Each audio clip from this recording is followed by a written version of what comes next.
Bueno, buen día, gracias por acompañarnos a ustedes y bueno, muchas gracias a Rubén y a su gente que ha llegado a Totoras.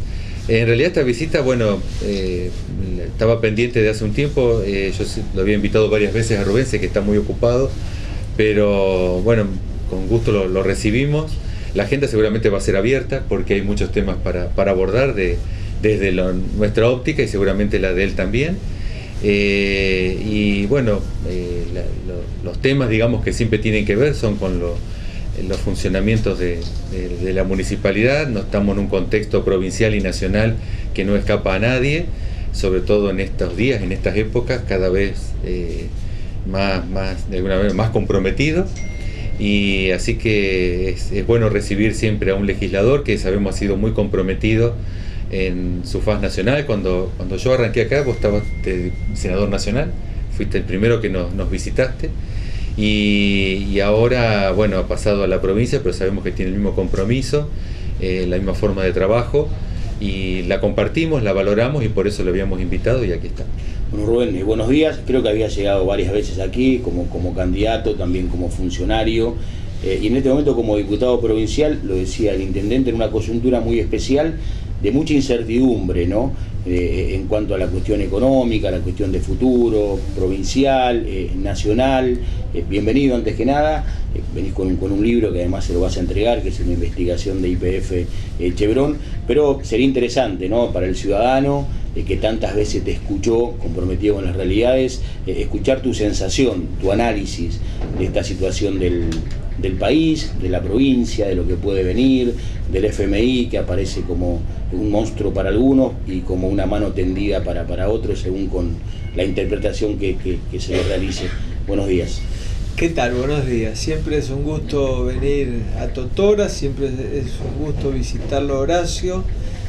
Horacio no solamente es un muy buen intendente que ha demostrado durante muchos años servir a la comunidad como verdaderamente se merece, sino además un referente en la provincia de Santa Fe. Así que para mí, cada vez que venimos a visitarlo, recogemos de acá muchas ideas y proyectos que hemos volcado en mi tarea como senador nacional y en este momento como diputado provincial. Así que como siempre va a ser una reunión de trabajo, una reunión de trabajo de temas concretos que hacen a la Ruta 34, al tema de la energía, la situación de las tarifas en este momento, que son todas cuestiones que preocupan a las vecinas y vecinos de Totoras, a los industriales, al productor agropecuario.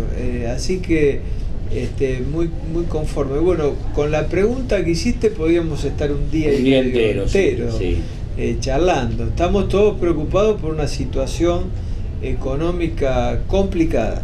El supermartes parecía que con el vencimiento de las LEVAX en el país no sabíamos si aparecía el día o seguíamos en la noche. A partir de ahí vino el acuerdo con el Fondo Monetario Internacional. La preocupación es grande porque lo que conocemos hasta ahora, lo que se conoce de la carta de intención firmada, no conocemos la letra de esa carta de intención, es que va a haber ajustes. El ajuste que hemos tomado conocimiento por lo que ha salido en los medios de comunicación, un ajuste va a ser en la obra pública, lo cual nos preocupa, y otro ajuste va a ser en las transferencias a las provincias. Esto es lo que ha tomado Estado Público. Nos preocupa también.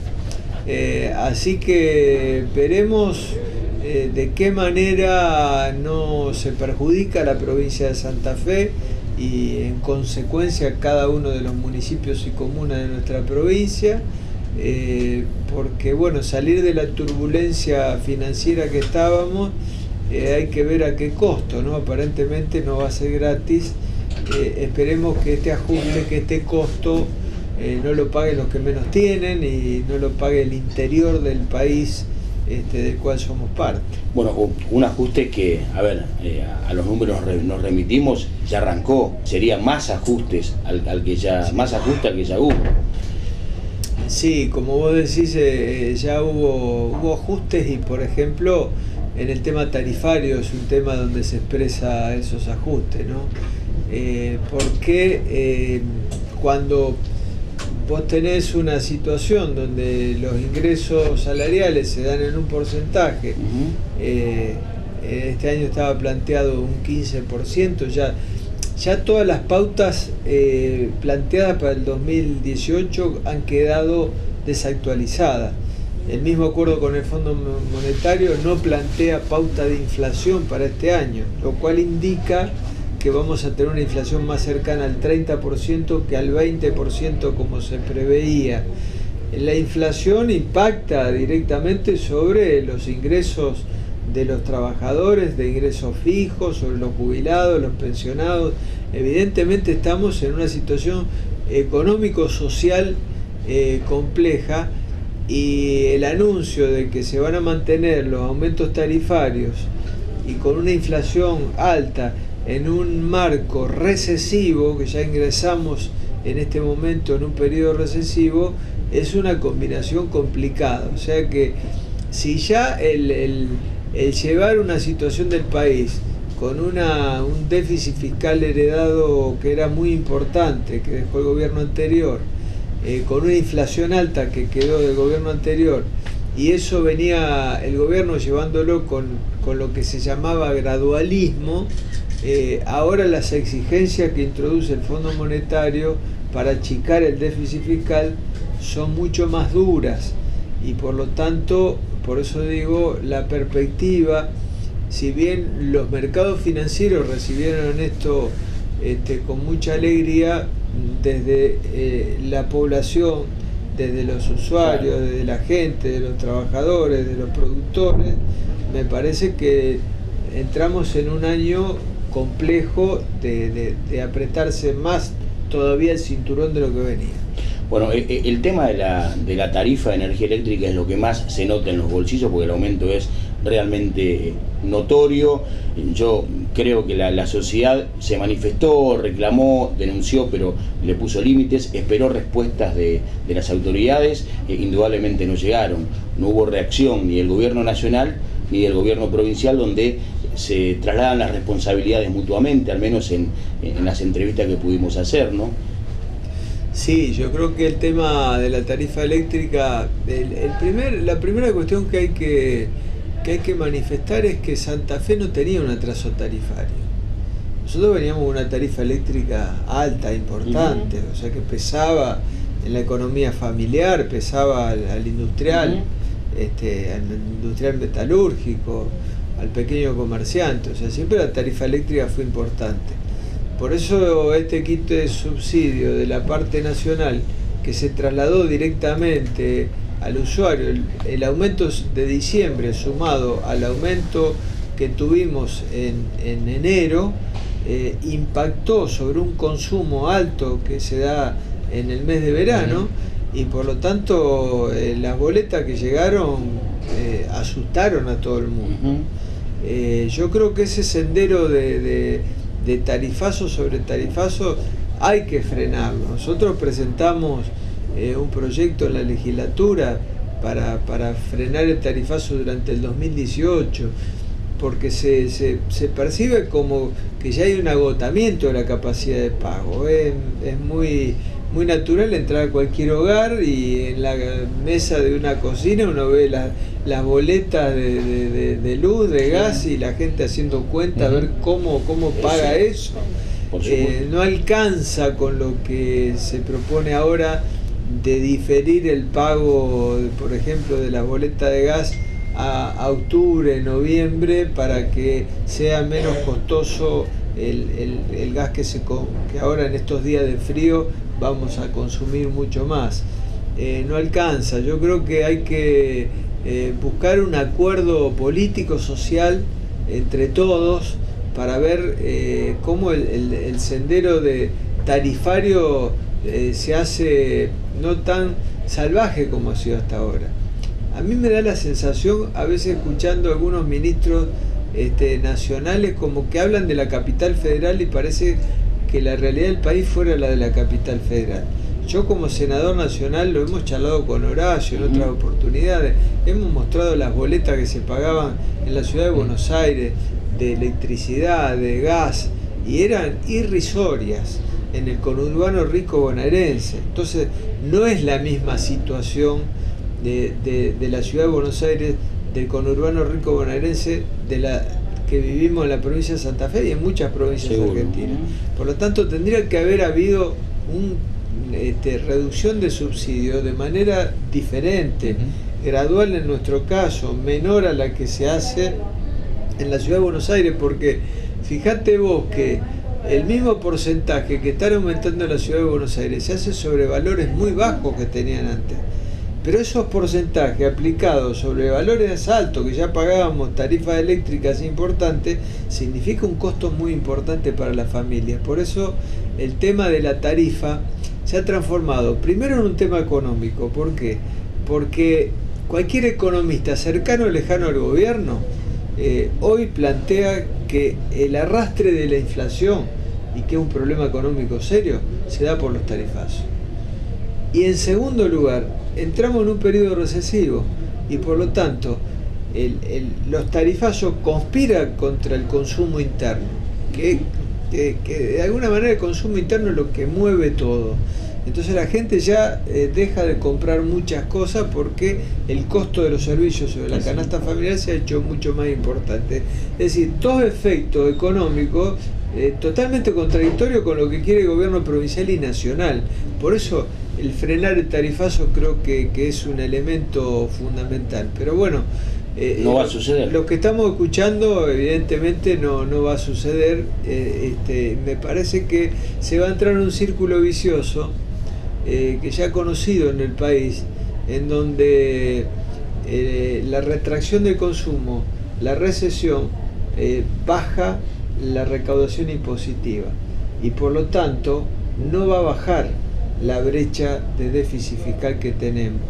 Entonces ese círculo vicioso es muy difícil salir, y creo que la manera de salir es estableciendo entre todos un acuerdo, porque esto ya sale de lo económico puro, ya entra de lo político, decir, bueno, ¿cómo pagamos el costo del ajuste?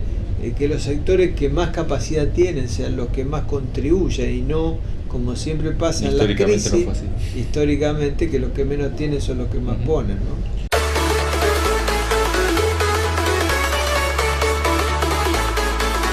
Claro, pero eso uno no percibe, que vaya a pasar al menos en el corto plazo, y entonces hay muchísima incertidumbre. Yo creo que en una ciudad como Totoras, el análisis rápido de lo que influye en las tarifas de energía eléctrica es lo que explica la recesión que hay. Claro. Es una ciudad donde no se está consumiendo en la medida que se consumía antes, y esto afecta a los pequeños comerciantes, con cualquiera que uno hable, elija el rubro que elija, salvo la cuestión ligada al campo, que podríamos decir que es el único sector que estaría saliendo de esa situación, está tocada, pero no vemos reacción sinceramente de los gobiernos, a tal punto que marcan una y otra vez que este es el camino que hay que recorrer. ¿Para llegar a dónde es el camino?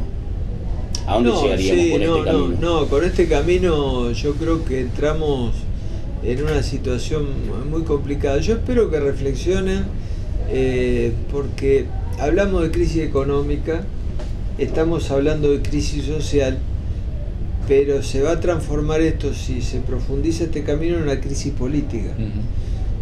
Ya la caída en las encuestas del gobierno nacional son muy grandes. Desde las elecciones de octubre del año pasado a hoy, todas las encuestadoras, todas, más cercanas, más lejanas del gobierno, coinciden de una caída muy importante de la aceptación de la gestión del gobierno nacional. Y un elemento fundamental de esto son las tarifas. Entonces, uno dice, me parece que tiene que reflexionar, porque está conspirando contra sí mismo. Y también le va a pasar al gobierno provincial, porque el tema de la EPE y de las tarifas eléctricas, de la misma manera impactan en el mal humor de la sociedad. Entonces yo espero que exista un proceso de reflexión que no parece que todavía existiera, pero que se haya abierto un debate en el Congreso Nacional del tema de la tarifa, que planteemos a nivel provincial proyectos de esta naturaleza. 15 diputadas y diputados de distintos bloques políticos que hemos presentado, no hacemos más que estar recogiendo esto que vos planteás, ¿no es cierto? Esta inquietud social que es la que percibimos todos los días. Seguro. Rubén, hace un tiempo que políticamente estás trabajando en bloque con Carlos Delfrade, con Mercedes Meyer. ¿A qué se debió esta posición política dentro de la Cámara de Diputados de la provincia? No, yo fui separado del Frente Progresista precisamente por el tema tarifario, por mi disidencia con cómo se estaba llevando el tema tarifario. Así que bueno, lamentablemente nosotros teníamos el bloque de Igualdad y Participación con Silvia Burger, y cuando fuimos separados del interbloque del Frente Progresista, en realidad durante los 2 años coincidimos mucho en el trabajo legislativo con el bloque del Frente Social y Popular, con Carlitos Delfrade y con Mercedes Meyer, así que configuramos un interbloque ahora hace poco, que no fue más que plasmar administrativamente lo que estábamos trabajando en conjunto en estos 2 años, así que esa ha sido la situación. ¿Y sienten distancia con el pensamiento político de los demás diputados en temas centrales como de la tarifa? ¿Sienten acompañamiento? ¿Sienten respaldo cada vez que presentan una iniciativa que va en beneficio directo de la comunidad o de la mayoría de la comunidad? Tengo una buena noticia en ese sentido. El jueves pasado me aprobaron por unanimidad el proyecto de marco regulatorio de los servicios públicos, que fija audiencias públicas vinculantes, fija ente de control con participación de organizaciones de usuarios, fija tarifas justas y razonables, fija derechos de los usuarios y deberes de las empresas. Una ley que si se la aprueba el Senado sería un ejemplo para el país con todo lo que estamos discutiendo, porque no se entiende mucho el tema de lo que significa el servicio público. Pareciera una verdad de perogrullo, pero un servicio público, el carácter de público, primero porque es monopólico. O sea, si yo cuando elijo comprarme una prenda y voy a un comercio, a un shopping, de acuerdo al dinero que yo tengo, elijo precio y elijo calidad. Eso es el mercado. Cuando hablamos de un servicio público es diferente, pues yo no tengo opción. Yo abro la canilla y consumo, prendo la luz y no tengo alternativa. El proveedor es uno. Entonces, la noción de tarifa justa y razonable significa que si me está cobrando de más, me está metiendo la mano en el bolsillo de manera directa. Entonces, el debate del no de financiamiento de la empresa es otro debate. La tarifa nunca se debe desprender de la inflación y de los aumentos salariales, si no deja de ser justa y razonable, porque el servicio es monopólico y porque es un servicio público.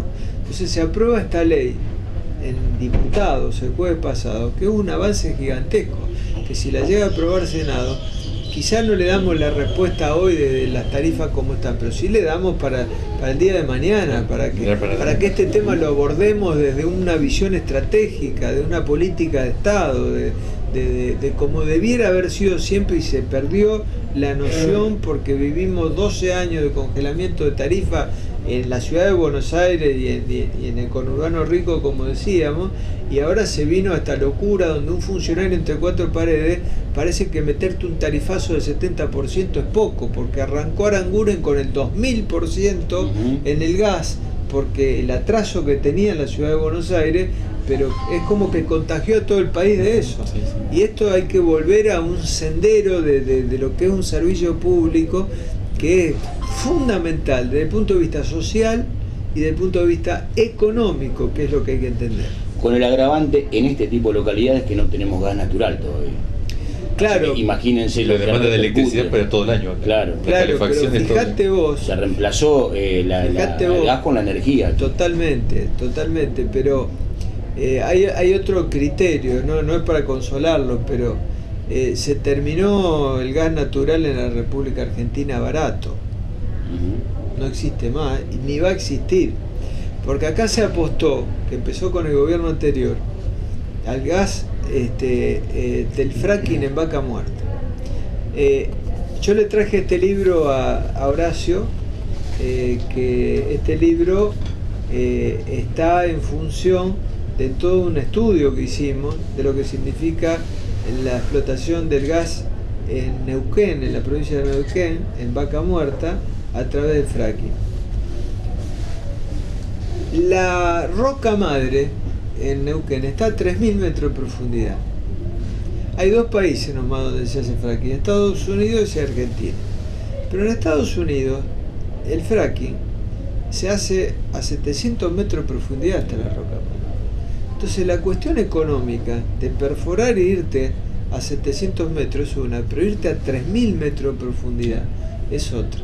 Para sacar y que sea rentable para las empresas que inviertan en Vaca Muerta, tenés que llevar el 1.000.000 de BTU, que es la medida del gas, a boca de pozo, y sacarlo allá abajo y llevarlo a boca de pozo.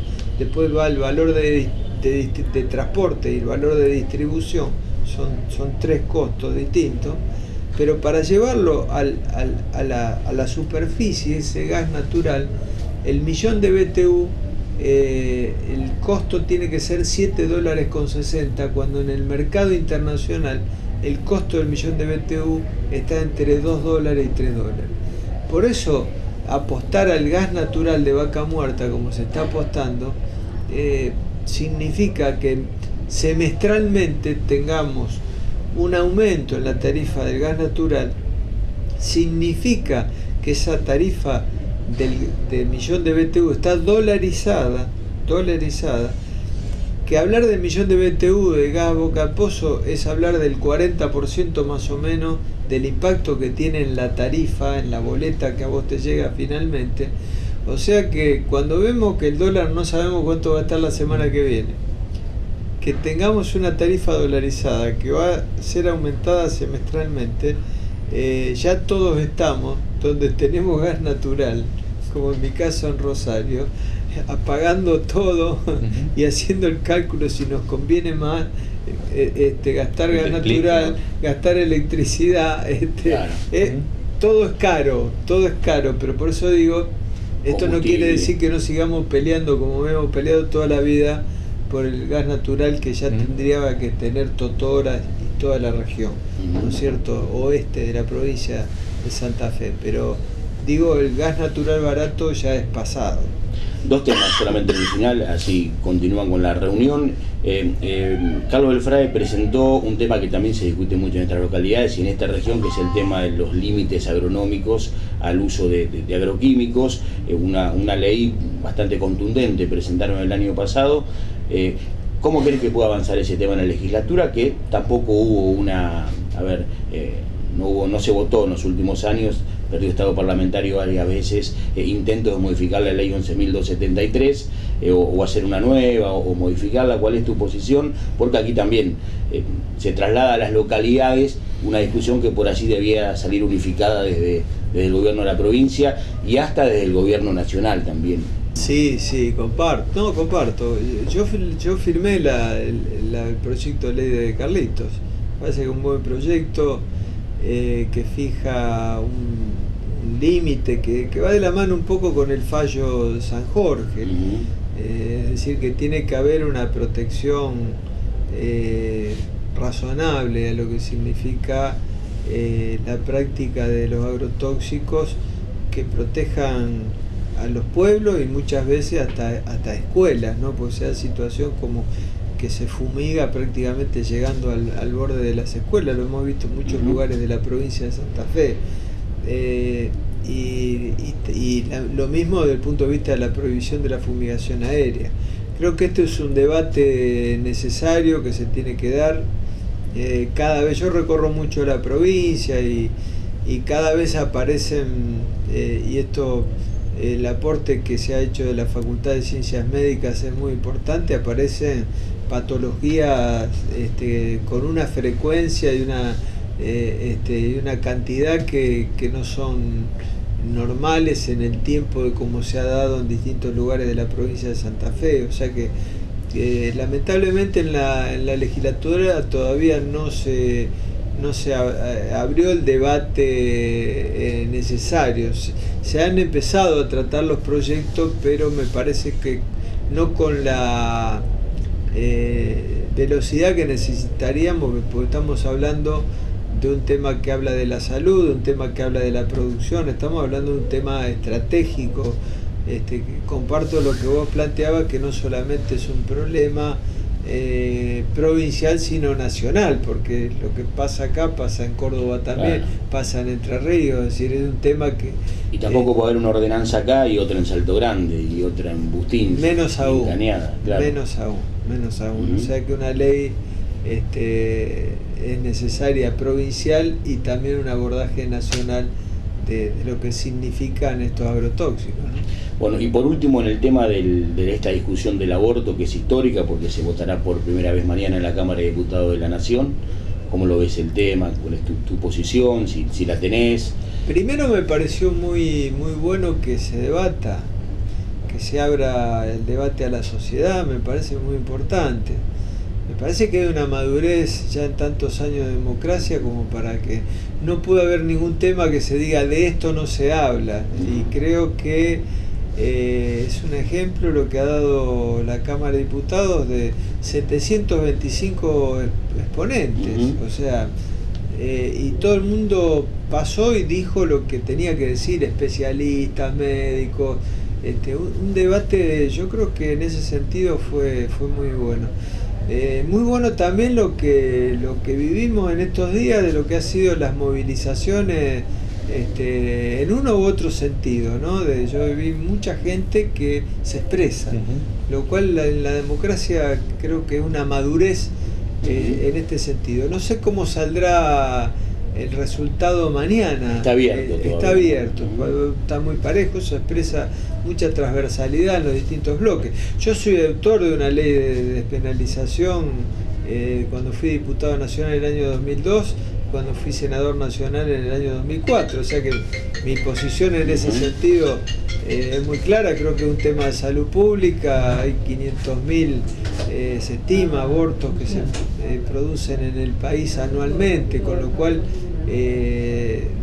la ley no va a terminar con los abortos, se vote de una manera o se vote de otra. Por lo tanto, el tema de esas mujeres que llegan, y sobre todo las mujeres de menores recursos, que llegan muchas veces a los hospitales con hemorragia indetenible, creo que la despenalización, creo que sacar esto del Código Penal es un tema importante. Por eso yo, si en mi caso hoy hubiera sido legislador nacional, hubiera acompañado lo que se va a poner a votación mañana.